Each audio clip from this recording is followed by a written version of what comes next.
नमस्कार, हिमाचल न्यूज में आपका बहुत बहुत स्वागत है। चलिए शुरू करते हैं आज की 10 फटाफट बड़ी खबरों से।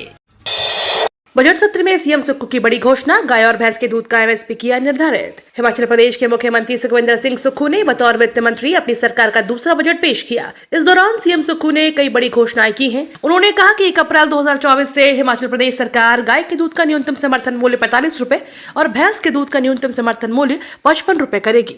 बजट में बुजुर्गों की पेंशन राशि में भी बढ़ोतरी की गई है। सीएम सुक्खू ने खोला पिटारा, मनरेगा कामगारों को अब 300 रुपए दिहाड़ी। हमीरपुर में कैंसर संस्थान। सीएम सुक्खू वित्तीय वर्ष 2024-25 के लिए 58,444 करोड़ का बजट पेश किया। सुक्खू ने कहा कि मैं जनता को आश्वस्त करता हूं कि विकास के मुद्दे पर हमारी सरकार काम कर रही है और आगे भी करती रहेगी। उन्होंने घोषणा करते हुए कहा कि मनरेगा मजदूर, दिव्यांग, एकल और विधवा महिला आय 2.5 लाख से कम हो और उन्होंने काम के 100 दिन भी पूरे कर लिए हो, उन्हें मकान बनाने के लिए 3 लाख रुपए की राशि दी जाएगी। वहीं मनरेगा कामगारों की दिहाड़ी 240 से बढ़ाकर 300 रुपए कर दी गई। इसमें 60 रुपए का इजाफा किया गया है। 17.5 लाख लोगों का बिजली बिल जीरो। सीएम सुक्खू बोले, हिमाचल में तेजी से लग रहे स्मार्ट मीटर। मुख्यमंत्री सुखविंदर सिंह सुक्खू ने कहा कि हिमाचल में 2021 के बाद 29 लाख बिजली के मीटर हो चुके हैं, जबकि प्रदेश में परिवार 19 लाख है। एकाएक इतने अधिक घरेलू कनेक्शन क्यों बढ़ गए, यह देखना होगा और ठोस कदम उठाना होगा। 17 लाख मीटर ऐसे लगे हैं जिनका शून्य बिल आता है। उन्होंने कहा कि हिमाचल में 90,395 लोगों ने नए मीटर लगाने के लिए आवेदन किया है। 1 अप्रैल 2023 से 12 फरवरी तक ये आवेदन आए हैं। इनमें 42,177 लोगों के आवेदन लंबित हैं। 5.5 वर्ष की आयु में भी मिल जाएगा पहली कक्षा में दाखिला, अधिसूचना जारी। हिमाचल प्रदेश के स्कूलों में शैक्षणिक सत्र 2024-25 के दौरान 5.5 वर्ष की आयु वाले बच्चों को भी दाखिला मिल जाएगा। शिक्षा विभाग की ओर से इस बाबत अधिसूचना जारी कर दी गई।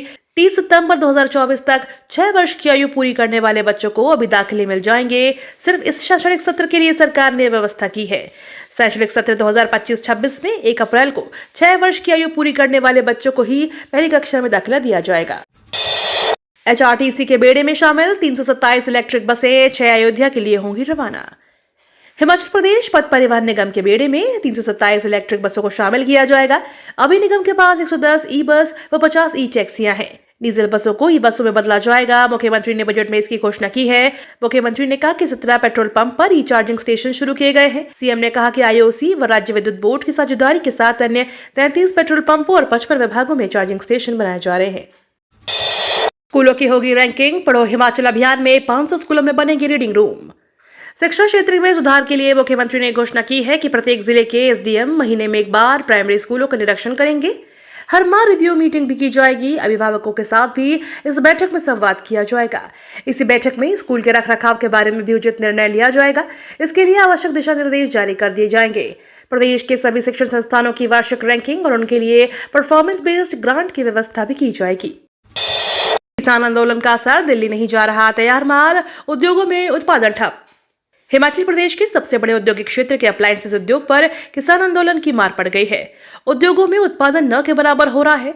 5 दिन से बिजली बंद होने से इन उद्योगों में माल नहीं निकला है। उद्योगों पर लगातार देनदारी बढ़ रही है। बीबीएन के अप्लायंसेज उद्योगों से तैयार होने वाले माल की खपात दिल्ली की मार्केट की है, लेकिन 5 दिन से यहाँ पर कोई भी माल नहीं गया है। यहाँ का 80% माल दिल्ली जाता है, लेकिन पंजाब हरियाणा में किसान आंदोलन के चलते जगह जगह नाके लगे हुए हैं। हाईवे पर सर पर दौड़ेंगी गाड़ियां, सड़कों के लिए 500 करोड़ का प्रस्ताव केंद्र सरकार को भेजेगी हिमाचल सरकार। मुख्यमंत्री सुक्खू ने जिला सिरमौर और सोलन को राजधानी शिमला से जोड़ने वाले नाहन, सराहा, कुमारहट्टी इंटरमीडिएट हाईवे को अपग्रेड कर नेशनल हाईवे बनाने के लिए 500 करोड़ रुपए का प्रोजेक्ट पारित कर केंद्र सरकार के राष्ट्रीय राजमार्ग और सड़क परिवहन मंत्रालय को भेजने की घोषणा की है। इसी के साथ ही जिला सिरमौर के पावटा साहिब, खैरी खंडूरी और नौराधार में सब्जी मंडियों का निर्माण कार्य और उन्नयन कार्य किया जाएगा। पंचायत प्रतिनिधियों का बढ़ा मानदेय, पुलिस के जवानों को 6 गुना डाइट मनी। प्रदेश सरकार ने बजट में पुलिस कर्मियों को सौगात देते हुए डाइट मनी में 5 गुना बढ़ोतरी की है। पुलिस कर्मियों को वर्तमान में 210 रुपए की डाइट मनी मिल रही है, जिसे बढ़ाकर 1000 रुपया किया गया है। इससे पुलिस कर्मियों को लगभग 9000 रुपया सालाना लाभ होगा। डाइट मनी बढ़ने से 18,000 पुलिसकर्मी लाभान्वित होंगे। डाइट मनी में बढ़ोतरी कर सरकार सालाना 16 करोड़ रुपया खर्च करेगी।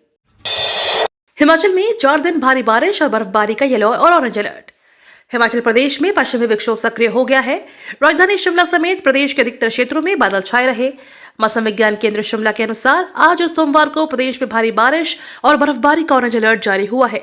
20 और 21 फरवरी को भारी बारिश, बर्फबारी और ओलावृष्टि का येलो अलर्ट भी जारी हुआ है। शिक्षक की शक्ल में हैवान, 3 वर्षों में स्कूलों में 7 छात्रों के साथ यौन शोषण के मामले। स्कूलों में विद्यार्थियों की यौन शोषण के मामले सामने आए हैं। 3 वर्ष में विद्यार्थियों के यौन शोषण के 7 मामले आए हैं। सभी आरोपित शिक्षक हैं। विधायक राकेश जम्वाल द्वारा पूछे गए सवाल के लिखित जवाब में सरकार ने विधानसभा में यह जानकारी दी है। जवाब में बताया गया है कि इनमें से एक शिक्षक को सरकारी सेवा से बर्खास्त किया गया।